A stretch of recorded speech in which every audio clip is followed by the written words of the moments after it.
Yesu. Amazina yanjye nitwa Pastor Placide.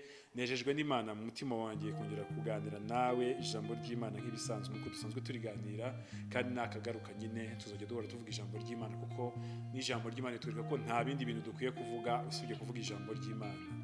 Ijambo ry'Imana riravuga ngo iyo abana b'Imana baganiraga, icyo kintu nkunda kukivuga cyane, ng'ibitabo by'urwibutso byarabumburwaga. Niba ushaka kwibukwa n'Imana jya uvuga ijambo ry'Imana. Ijambo ry'Imana iyo uryibutse naryo rijya rigira igihe rikakwibuka, rikagukorera imirimo n'ibitangaza. Imana igumugisha rero.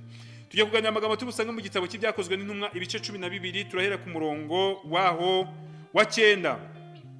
Arasohoka aramukurikira, ariko ntiyamenya ibyo marayika akoze ko ari by'ukuri, ahubwo agira ngo abirose mu nzozi.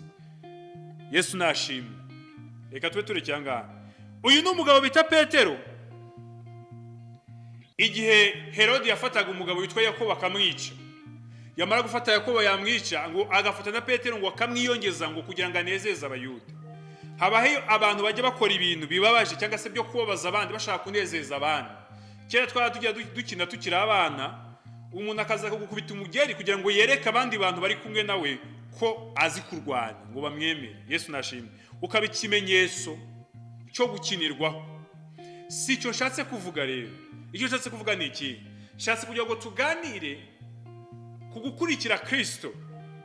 Abantu bakunda gusoma Bibiliya cyane bazi ukuntu Yesu yahuye na Petero. Uyu ni Petero wavuga ahangaha. Bazi ukuntu Yesu yamuhamagaye amubwira ngo nkurikira nzakugira umurobyi w'abantu. Yesu nahabwa icyubahiro. Tugiye kuganira ku ijambo rivuga ngo iyo ukurikiye Yesu ajya agera igihe nawe akagukurikirana. Yumve neza, iyo ukurikiye Yesu hari igihe kijya kigera akagukurikirana. Twasomye ahangaha ngo arasohoka aramukurikira, ntiyamenya ko ibyo marayika akoze ari iby'ukuri, ahubwo agira ngo nibyo arose mu nzozi. Uko ngo aragenda anyura ku rugi rwa mbere rurikingurwa, kabiri rurikingurwa, gatatu rurikingura, agera hanze. Uyu ni umugabo bita Petero, n'umuntu bita marayika. Uyu ni Petero wakurikiye Yesu bwa mbere, ariko uyu ni Petero nanone uri gukurikiranwa na Yesu. Urimo muranyumva neza? Yesu yaramuhamagaye ngo Petero ngwino nkurikire nzakugira umurobyi w'abantu. Hanyuma Petero nawe aza guhamagara Yesu. We hamwe n'abitorero muraza gusoma kino gice, urasanga ngo igihe Petero yafatwaga abantu b'itorero bagize umwete wo gusenga cyane. Noneho babwira Yesu ngo naza kurikirane nde? Petero. Yesu ntabwo icyubahiro.